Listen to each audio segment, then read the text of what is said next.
yan po yung sa taga-Alabang. Yan po, kabayari. Yan. Ano po masasabi nyo? Yan. Quality boss.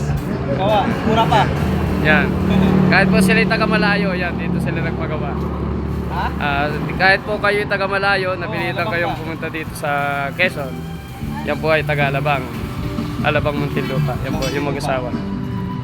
Yan po yung kanilang sidecar. Mamaya po ay uuwi na po. Thank you po.